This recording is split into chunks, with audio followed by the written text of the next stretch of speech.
One of the key skills for future career trend is your adaptability.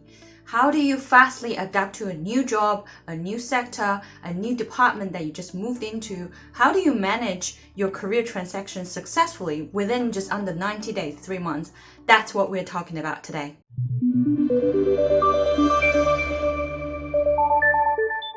Hi everyone, it's Jade from Career Journey Professional, helping you to find and landing that career that is meaningful and purposeful to your personality, to what you're good at, and fulfilling the values that's meaningful for you. So today it's a topic that I got asked from one of my clients that she just recently moved into her new job.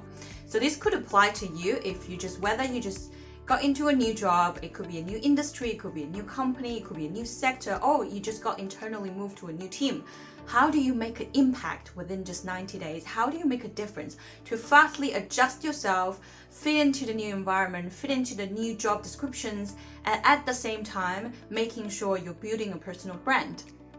We're talking about 3 steps today. So step number 1, we will look at it from a monthly basis. So 90 days is 3 months. So let's break it down to 3 months. How can you make a difference? So number 1 is the first month. So what are you doing on the first month? First month is actually all about taking everything in, trying to understand your new team, the new structure, the new company, the product and services, your client, the whole company processes. That's what you want to understand as much as you can. So I'll break it down to 3 different parts. So the first part is, of course, the hardware, which is the setup, the environment, the team, maybe how your computer is set up, what system is being used, and also the benefit or the whole employment structure as well.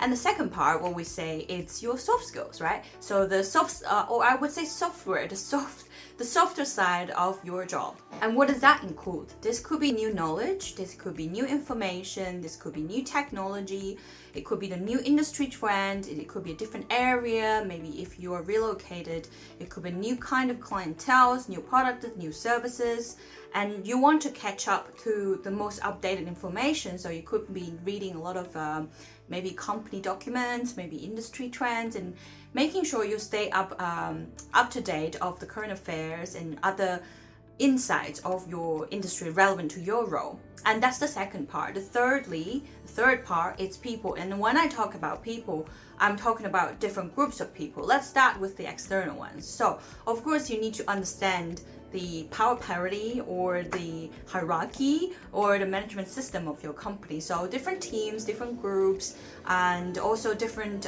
political system in your company if there is. And if you want to have a better understanding on how to handle different office politics, do refer to one of the videos that I made about how to handle or how to stay your ground in office politics at work environment. And so this is what you need to understand anyways. How does the company structure, who actually has the right to say anything, who gets to listen, what does people look up to, all those kind of things. And then you do want to, and inevitably, talk to your manager, and your manager will obviously introduce you to the team, give you expectations of what you expected to do, and in the training process. And this is a really good stage for you to have clear communication with your manager. What are he or she looking for within 30 days, 60 days, or 90 days? So within this period that we're talking about, clarify, having that very clear understanding of where your manager want you to go, or if you have your own personal goals, that's the place, that's the time to set it out there. And if you want to achieve something, which is great as well, that means you probably have done homework before you joining the job, and do that as well. And another big part for you, which is in terms of people, it's yourself. So this is a good time when you're observing everyone else and everything else in the company, in the new environment, in the new job. Do think about your own and spot different internal and external, say, opportunities or potential threats or potential challenges for the industry you're in, for the team you're in, for the products or services that you're in. Spot them from a personal point of view so that you can better prepare yourself in months 2 and 3. All right, and now you are at month number 2, so the second month. So first month, hopefully you have clarified everything you want to know about people, about resources, about setup, about the business processes. And second month, it's about setting your priorities. So now that you have a basic understanding of what's happening within the company, it's your time to actually sit down and set your priorities. What is more important versus what's urgent or what needs to be done first. And again, we can break it down to different parts. And the first part, obviously, it's your work. So you would have an idea of all the tasks that you're handling or you're being given to. What are the tasks that's most important, that's making the biggest impact? And in terms of people that you're dealing with, you do want to think about who are the key stakeholders, who are the key person, the important person, whether it's within your team, your supervisor, it could be other leaders within your company, it could be other people that you work with in the same industry from other companies or from above or below your supply chain that's sitting in your industry, or it could be different people like seeking out a mentor as well. And this is a great time for you to actually plan out your communication plan. So for all those key stakeholders, for all those key people from different areas of your work, what's your plan of reaching out to them? What's your plan of having a relationship with them? So some of them you may want to start reaching out to them. Some of them you can already schedule a meeting, or you can schedule regular meetings. Start to think about those things and start to make those things happen. And also, this is also the time by months too. When you sit down with your manager, it's again a great time to discuss your own SWOT analysis. So the strengths, weaknesses, opportunities, and threat about yourself and you based from your judgment and observation for the team, for the product and services, and provide your solution together with your goal or things you want to achieve, you want to work on, and discuss with your manager, making sure you're on the right track. Sometimes your personal priorities may be different from what your manager have in for the team or for the bigger vision. So double check that. So make sure that you are doing the work in the most helpful way, the most efficient way for your team with your manager. And this is the way that you can contribute to the team as well. And another thing that I mentioned earlier is start to look at people who you want to learn from, who you want to work with, and potentially network with. To think of them as a mentor, and that's a great way to now starting developing and building your networks within the company, and look for a mentor and ask for permission, of course. And sometimes some company will give you that structure anyways, so this is a great starting point for months 2. All right, and step number 3, this is your 3rd month. It's close to the 90 days when you have just joined your new job, your new division, your new venture, your new adventure part of your career. So what are you going to do in the 3rd month? This is a month actually started to building and establishing your personal brand of your career. So your career personal brand, your performances, your work record, this is where it all gets started within this month. So again, you want to have that meeting with your manager.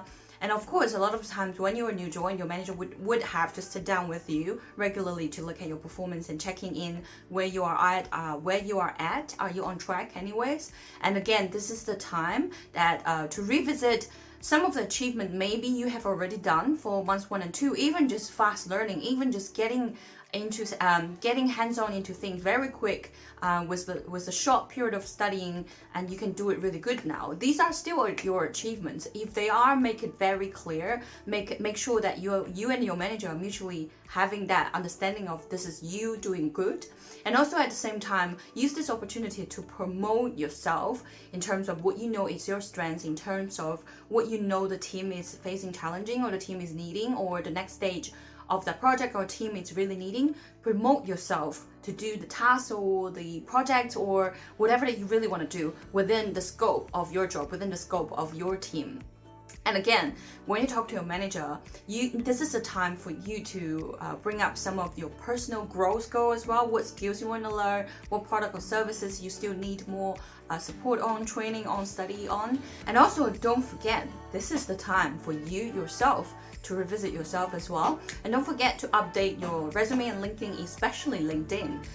When you first move into a new job on LinkedIn, update your job title, update for the past 1 or 2 months, what are the new skills, what are the highlight moments, what are the achievements you have already done. And this is a great opportunity for you to network outside of the new company. So network, reach out. It's a great time when you change your job, to catch up with some old colleagues or to catch up with whoever, it's a great time to do that as well.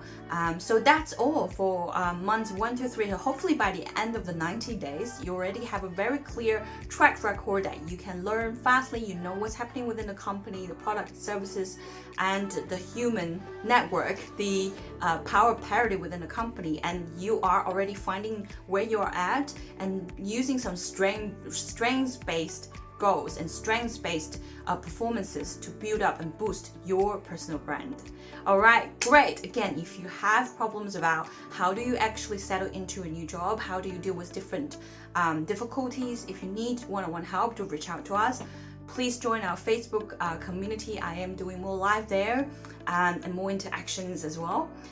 And apart from that, I wish you all the best for your career and your life. I'll see you in next video. Oh, don't forget to like, subscribe, and I'll see you in next video. Bye.